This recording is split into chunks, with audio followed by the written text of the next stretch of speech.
यार इस web series को रिव्यू करने से पहले सिर्फ एक चीज कहना चाहता हूँ कि अगर इस बंदे को आपने देखा है ना बॉस, तो इस बंदे को अब तक जिस भी कंटेंट में आपने देखा वो कंटेंट बहुत हट के रहा है। वैसे मैंने लास्ट टाइम इस बंदे को देखा था दिल दोस्ती ईटीसी। सर्च करने के बाद पता चला कि इनका नाम जो है इमाद शाह है और ये बहुत ही हट के कैरेक्टर प्ले करते हैं और इनका लुक जो है वैसे ही बहुत ज्यादा हट के है। तो चलो यार अब आते हैं मेन मुद्दे पे कि एग्जैक्टली द मैरिड वुमेन ये कैसी वेब सीरीज है। सबसे पहली बात कि वुमेन्स डे पे इससे बेटर कोई भी कंटेंट नहीं हो सकता था। The married women web series से मुझे कुछ ज्यादा खास उम्मीद नहीं थी क्योंकि ये ऑल्ड बालाजी और Z5 पे आने वाली थी, तो भाई मेरे हिसाब से ये उतनी ज्यादा खास नहीं थी और ऑल्ड बालाजी की तरफ से कोई भी कंटेंट आता है तो उससे उम्मीद रखना मैं छोड़ ही चुका हूँ। पर इस वेब सीरीज को देखने के बाद ऐसा लगा कि सीरियसली वुमेन्स डे का सबसे बेस्ट स्पेशल गिफ्ट अगर वुमेन्स के लिए कुछ है तो वो ये कंटेंट है। और सिर्फ ये वुमेन के लिए नहीं है, साथ ही साथ मेन को भी देखना चाहिए, जो कि मैंने देखा और देखने के बाद ऐसा लगा कि हमें औरतों को समझने की जरूरत है। तो चलो यार बिना ज्यादा देरी किए हुए सीधा स्टोरी पे जंप करते एक थोड़ा सा ओवरव्यू देता हूँ कि इस वेब सीरीज में दिखाया गया है कि आस्था जो कैरेक्टर है जो कि रिद्धि डोगरा की तरफ से प्ले किया गया है वो एक वाइफ है और ये कहानी है 80s और 90s के टाइम की। और यकीन मानो यार उस वक्त देखने के बाद ऐसा लग रहा था कि उस वक्त ना कुछ बदला था और ना ही आज कुछ बदला है, क्योंकि उस पर्टिकुलर सीन और उस पर्टिकुलर एपिसोड को देख करके ऐसा लगा कि यार एक पल के लिए कुणाल कामरा बोल रहा है राम मंदिर इधर ही बनेगा,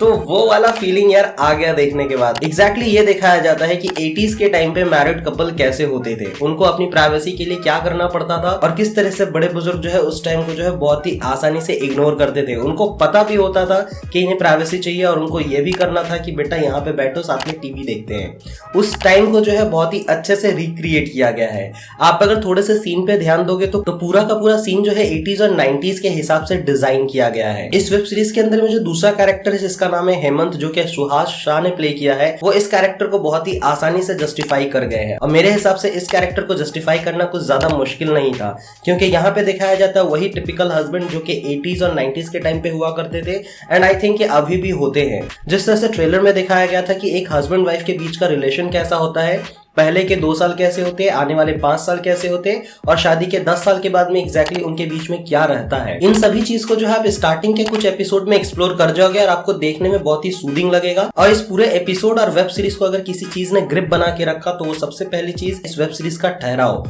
बहुत ही खूबसूरती से होल्ड करके रखता है आपको। दूसरा कि इसके बैकग्राउंड में जो गाना बज रहा होता है उस गाने में सिंगर की जो आवाज है वो आपकी रूह तक पहुंचती है और जो उसके बोल है वो सीन बाय सीन बहुत ही अच्छे से डिजाइन किया गया है और ऐसा लगेगा कि पहले सीन बनाया गया था या पहले गाना, क्योंकि दोनों एक दूसरे के लिए बहुत ही अच्छे सिंक हो चुके थे। अब यहाँ पे बात करते हैं एक दूसरे कपल की, जिसमें पहला कैरेक्टर का नाम है पीपलिका, जिसको मोनिका डोगरा ने प्ले किया है, और वहीं पे इमाद शाह जो कि इनके हस्बैंड बने हुए नजर आते हैं। इन दोनों के बीच की केमिस्ट्री जो आप देखोगे एकदम हॉट एंड सिजलिंग सी है और हर कोई इस केमिस्ट्री को देखने के बाद सोचेगा कि हमारे भी रिलेशन कुछ ऐसे ही होने चाहिए। भाई बहुत ही रोमांटिक, बहुत ही हॉट, बहुत ही सिजलिंग से आपको देखने को मिलेंगे ये दोनों। पर यहाँ पे जो एजाज का कैरेक्टर प्ले कर रहे हैं, अचानक से उनकी मुलाकात हो जाती है आस्था से और दोनों मिलने के बाद में एक दूसरे के बहुत ही अच्छे फ्रेंड बनने शुरू हो जाते हैं। जबकि वहीं पे पीपलिका यानी मोनिका जो है एक दूसरे को देख करके थोड़ा कुछ अलग सा फील करती है। पर धीरे धीरे ये कहानी किस तरह से रोटेट होती है और किस तरह से जो है पीपलिका और आस्था एक दूसरे के प्यार में आ जाते हैं वो देखने लायक रहता है। मेरी मानो तो जिस तरह की एक्टिंग रिद्धि डोगरा ने किया है वो भाई काबिल तारीफ है। यानी शर्माना, जिस तरह से वो शर्मा रही थी मोनिका डोगरा के सामने में, जैसे कि सामने एक लड़का हो और वो उसको निहार रहा हो, बहुत ही ब्यूटीफुली उस सीन को जो है दर्शाया गया है और उस पे एक्टिंग जो दिखाई गई वो बहुत ही दमदार है।